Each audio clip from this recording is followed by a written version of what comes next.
नौकरी करने वालों के लिए बड़ा अपडेट आ चुका है।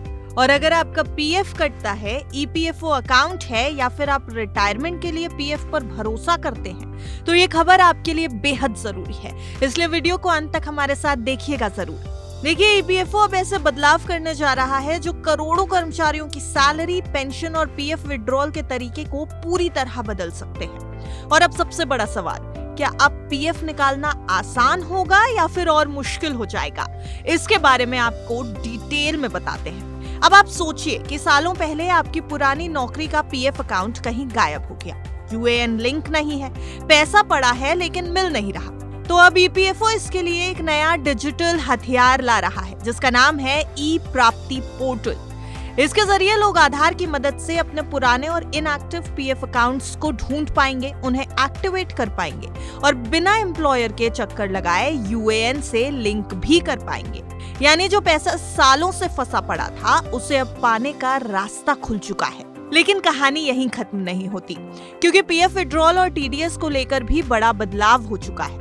अब तक लोग फॉर्म 15G और 15H भरते थे, जिससे पीएफ निकालते समय टीडीएस ना कटे।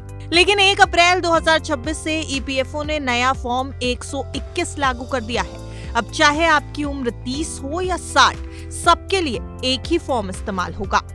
सुनने में तो आपको आसान लग रहा है, लेकिन यहाँ एक ट्विस्ट भी है। अब वेरिफिकेशन पहले से ज्यादा सख्त होने वाला है। अगर पैन, आधार और बैंक डिटेल्स सही लिंक नहीं है, तो आपका टीडीएस कट सकता है या फिर क्लेम अटक सकता है।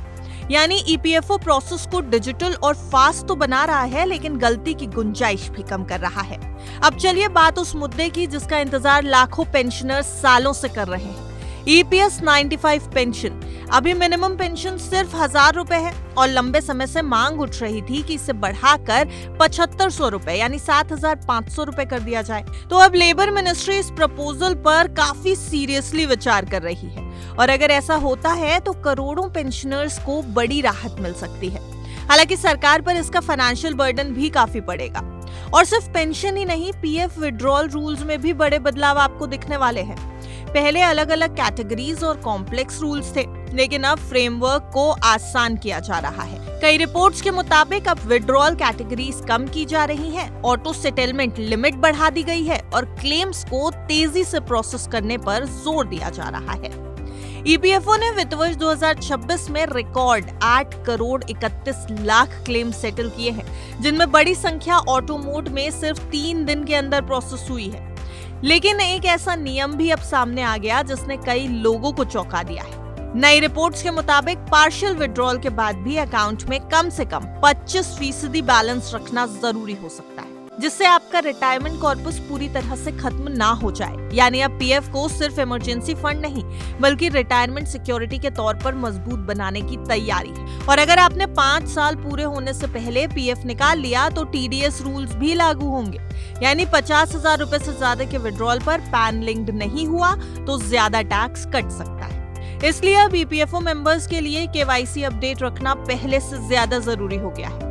तो कुल मिलाकर के ईपीएफओ अब सिर्फ एक ट्रेडिशनल पीएफ ऑफिस नहीं रहना चाहता। सरकार इसे पूरी तरह डिजिटल, तेज और डेटा ड्रिवन सिस्टम बनाने की तैयारी कर रही है। सवाल बस इतना है कि क्या ये बदलाव कर्मचारियों के लिए राहत बनेंगे या फिर कंप्लायंस और पेपर वर्क का एक नया सिरदर्द। आपको क्या लगता है? कमेंट बॉक्स में जरूर बताएं। और अगर आप भी पेंशन ले रहे हैं या फिर सरकारी या फिर प्राइवेट कंपनीज में काम कर रहे हैं, तो अपने ईपीएफओ अकाउंट को जल्दी से जाकर के सही लिंक कर लीजिए, एक बार वेरीफाई कर लीजिए।